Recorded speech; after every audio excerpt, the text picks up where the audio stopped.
chef de l'État concernant cette question d'insécurité qu'il a dressée déjà il y a 10 ans aujourd'hui, les termes qu'il utilise sont des termes qui présentent un chef d'État responsable qui utilise des mots juste pour s'adresser à des compatriotes qui peuvent, à un moment donné, se retrouver dans des situations complexes.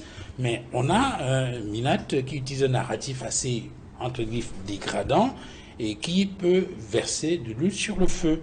Est-ce que vous avez le sentiment que la question des Benskiner a été suffisamment adressée et que les mesures qui s'imposent ont été prises pour qu'on n'en arrive pas à cette situation où ils sont des vecteurs d'insécurité? C'est à un citoyen que vous posez cette question. Et un citoyen qui se plaint tous les jours, n'est-ce pas, de certains comportements. Je répondrai par non. Et pour répondre par non, je voudrais d'abord relever mon inquiétude après avoir entendu Maître Biliga, qui dit, je cite, « Si l'État prend des mesures coercitives, vous serez les premiers à vous plaindre.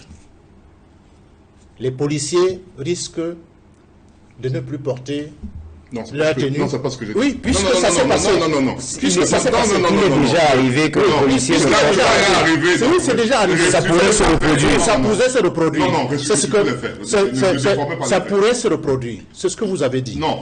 J'ai dit, je suis inquiet. À la prochaine prise de parole. Je suis inquiet. Laissez-moi parler. Je suis inquiet. C'est ça. Je suis inquiet lorsque je vous écoute dire cela. Alors, revenons au propos du ministre. Là aussi, je suis inquiet. Le ministre doit choisir les mots. On n'est pas là pour parler à sa population à la Charles Pasqua. Je pense que le ministre à Tanganji parle à la Charles Pasqua qui disait « Je vais terroriser les terroristes ». Et il n'a jamais terrorisé les terroristes. Le problème du Cameroun, c'est que lorsque on prend des mesures, et il est arrivé qu'on annonce des mesures et qu'on les commence à les prendre, mais la pérennité de leur application, elle nous interpelle. Le ministre sort aujourd'hui.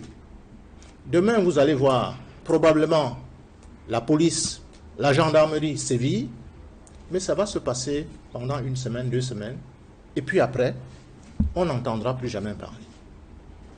Aucune population, j'insiste bien, ne s'organise, quand bien même elle est volontaire, sans être accompagnée.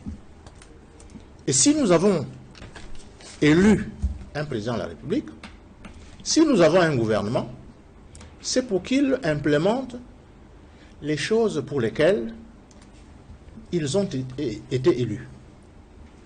Et il me semble que nous, peuple, nous avons des aspirations. Nous émettons des avis. Et ces gouvernants sont au courant de ce qui peut plaire à un peuple et de ce qui ne peut pas plaire à un peuple. On nous a donné les exemples, les chiffres, n'est-ce pas, des morts. L'insécurité a été tout simplement analysée. Elle a été beaucoup plus analysée au niveau des décès. Et puis, vous dites que ce sont les étrangers qui, pour la plupart, sont à l'origine de cet incivisme. Je dis non. Nous avons des contrées, en dehors de Douala, où il y a les Benski, et où il y a moins d'étrangers. Et on a la même insécurité.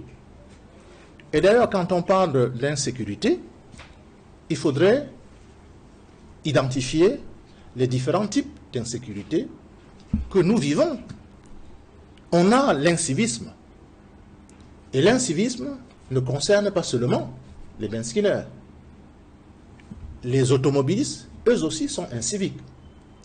Parce que nous sommes dans un pays où je passe au feu rouge, on m'interpelle, j'ai le bras long, on me laisse passer.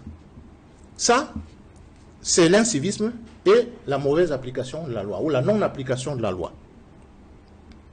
On a la méconnaissance des règles de la route. Les Benskiner n'ont pas été à l'auto-école, pour la plupart. Les chauffeurs taxi auto, parmi eux, beaucoup sont détenteurs de permis sans jamais avoir été à l'auto-école. les particuliers qui utilisent leur voiture, qui ne sont pas leur voiture pour aller au travail, eux aussi, ils achètent le permis. Donc nous avons un problème qu'on ne peut pas résoudre tout simplement en tapant sur les benskinners. Je ne dis pas qu'ils sont des agneaux, non. Ils ne sont pas des agneaux, mais le problème est global. Il faudrait régler le problème de l'incivisme, il faudrait régler le problème de la méconnaissance des règles de la route, parce que beaucoup obtiennent le permis sans avoir été à l'auto-école, et puis les difficultés d'identifier ceux qui nous transportent. Et ces difficultés, on les retrouve aussi bien dans les taxis auto que sur le benskin. C'est vrai que c'est plus grave chez les benskinners. Vous ne savez pas qui est en train de vous transporter. Et détournement d'itinéraire. Oui. Vous avez cité tout à l'heure le cas du Rwanda. Si les Rwandais ont pu mettre au pas leur benskinner, pourquoi le Camerounais ne le ferait pas? Est-ce dire que les Camerounais sont des gens plus têtus que les Rwandais? La réponse est non. C'est tout simplement parce qu'il y a une absence d'application des règles. C'est parce que il y a beaucoup de comportements opportunistes qui sont tolérés. Et tant que ces comportements opportunistes seraient tolérés, ou seront tolérés, il n'y aura pas une baisse, n'est-ce pas, de ces accidents ou de ces agressions. Et je crois que le ministre devrait par moment soigner son langage. Le ministre parle au nom de la République. Il y a un langage approprié pour s'adresser à son peuple. Et ce langage-là, il heurte beaucoup de personnes.